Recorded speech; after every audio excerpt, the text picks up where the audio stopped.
اعوذ باللہ من الشیطان الرجیم بسم اللہ الرحمن الرحیم پروگریسو ماڈل اسکول مین کیمپس۔ آج میں 10th کلاس کی بچیوں کو ہوم اکنامکس کا سبق نمبر 14 پڑھاؤں گی، جس کا نام ہے آرٹ اور ڈیزائن۔ آج ہم اس کے اہم نکات اور مین ہیڈنگز کریں گے، جس سے آپ کو اس کوشچن کے جو ہے وہ اس یونٹ کے تمام کوشچنس کے آنسر سمجھنے اور یاد کرنے میں آسانی ہوگی۔ یہ یونٹ نمبر آپ کی بک کے پیج نمبر 124 پر ہے۔ اعوذ باللہ من الشیطان الرجیم بسم اللہ الرحمن الرحیم۔ آرٹ سے کیا مراد ہے؟ جیسا کہ اس یونٹ کا نام بھی ہے کہ آرٹ اور ڈیزائن۔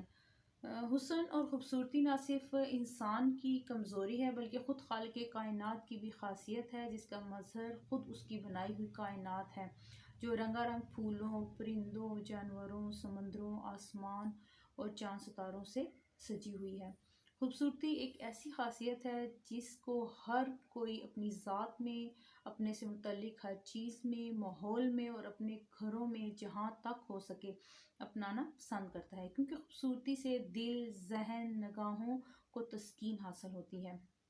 اب آرٹ سے کیا مراد ہے؟ آرٹ سے مراد ہر وہ کارآمد چیز ہے جس میں جمالیاتی حس اور خوبصورتی کا احساس پیدا ہو۔ مثلا کمرے میں رکھا ہوا فرنیچر دیکھنے میں تو بہت خوبصورت ہو، لیکن استعمال میں آرام دہ نہ ہو، تو اس طرح لباس دیکھنے میں تو خوبصورت ہو لیکن پہننے میں آرام دہ نہ ہو تو وہ آرٹ کے اصولوں کے مطابق نہیں ہوگا۔ اسی طرح آرٹ کا ہماری زندگی سے بہت گہرا تعلق ہے، اور اس کی مدد سے ہم اپنی زندگی کے چھوٹے سے چھوٹے پہلو کو نہایت سادگی اور خوبصورتی سے سنوارنے کے اہل ہوتے ہیں۔ اسی لیے آرٹ ہماری روزمرہ زندگی سے گہری وابستگی رکھتا ہے۔ نیکسٹ ہے ڈیزائن کی اقسام۔ ڈیزائن انگریزی زبان کا لفظ ہے جس سے مراد نقشہ یا خاکہ ہوتا ہے۔ یہ نقشہ یا خاکہ کسی بھی چیز کا ہو سکتا ہے، لہذا کسی بھی چیز کا خاکہ اس کا ڈیزائن کہلاتا ہے۔ نقشہ یا خاکہ سے مراد اس کی شکل و صورت، وضاحت، حجم، لمبائی، چوڑائی، رنگت اور سطح وغیرہ سے ہے، جس میں اس کے اجزاء مثلا خطوط، رنگت، ہیئت، سطح کی بناوٹ، حجم ایک خاص منصوبے کے تحت ترتیب دیا جاتا ہے۔ اب ڈیزائن کی کتنی اقسام ہیں؟ ڈیزائن کی بنیادی طور پر 2 اقسام ہیں: بناوٹی یا بنیادی ڈیزائن، سطحی یا آرائشی ڈیزائن۔ اب ڈیزائن کے عناصر کون کون سے ہیں؟ اب ڈیزائن کے بنیادی عناصر یعنی اجزاء جن سے کئی اور ڈیزائن جو ہے تشکیل پاتے ہیں یا بنائے جا سکتے ہیں، جن کے بغیر ڈیزائن کا وجود ممکن نہیں ہوتا۔ ان میں نمبر 1 ہے خطوط، نمبر 2 شکل و ہیئت، اور نمبر 3 ہے سطحی کیفیت، اور نمبر 4 ہے رنگ۔ یعنی ان کے بغیر جو ہے وہ ہم کسی قسم کا جو ہے ڈیزائن نہیں بنا سکتے ان چیزوں کے بغیر۔ گھر کی سجاوٹ اس کے گھر میں رہنے والوں کے ذوق، حسن اور سلیقے کے اعانہ دار ہوتی ہیں، مگر گھر میں موجود چیزوں کی خوبصورتی دیکھنے والوں کی توجہ فوراً حاصل کر لیتی ہے، انفرادیت کو قائم رکھتی ہے اور ذہنی سکون کا باعث بنتی ہے۔ چیزوں، لباس، گھر اور عمارتوں میں خوبصورتی پیدا کرنے کے لیے ڈیزائن کے عناصر اور اصولوں کے بارے میں جاننا بہت ضروری ہے، اس لیے ڈیزائن کے ان عناصر کا جاننا بھی بہت ضروری ہے۔ اب خطوط کی اقسام، خطوط یعنی کائنڈز آف لائنز۔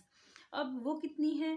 خطوط نہ صرف کسی ڈیزائن کا بنیادی ڈھانچہ تشکیل دیتے ہیں بلکہ جذبات اور ماحول پر بھی گہرا اثر انداز ہوتے ہیں۔ خطوط کی اقسام عمودی خطوط، افقی خطوط، قوسی خطوط اور تیرچھے خطوط ہیں۔ اب اگلا پوائنٹ ہے ہمارا رنگ کی اقسام۔ اب اس کائنات کی ہر چیز کوئی نہ کوئی رنگ ضرور رکھتی ہے۔ رنگ چیزوں اور ماحول میں دلکشی اور رونق پیدا کرتے ہیں۔ رنگ شوخ، دھندلے، گہرے یا ہلکے بھی ہوتے ہیں، اور یہ چیزوں کو روشن، دھندلا، نزدیک، دور، ہلکا، وزنی یا چھوٹا بڑا دکھانے میں اہم کردار ادا کرتے ہیں۔ کمروں میں آرائش یعنی خوبصورتی کے کرتے وقت چیزوں کے رنگوں میں مناسبت اور ہم آہنگی کا خیال رکھنا بہت ضروری ہوتا ہے۔ اب بیسیکلی رنگوں کی 3 اقسام ہیں: ایک بنیادی رنگ، ثانوی رنگ اور درمیانی رنگ۔ اب یہ درمیانی رنگ کیا ہے؟ یہ رنگ بنیادی اور ثانوی رنگوں کی میزی سے بنتا ہے۔ مثلا سبز رنگ میں نیلا رنگ ملانے سے نیلاہٹ مائل سبز، سبز رنگ میں پیلا ملانے سے پیلاہٹ مائل سبز، جامنی رنگ میں نیلا رنگ ملانے سے نیلاہٹ مائل جامنی، اور جامنی رنگ میں سرخ رنگ ملانے سے سرخی مائل جامنی۔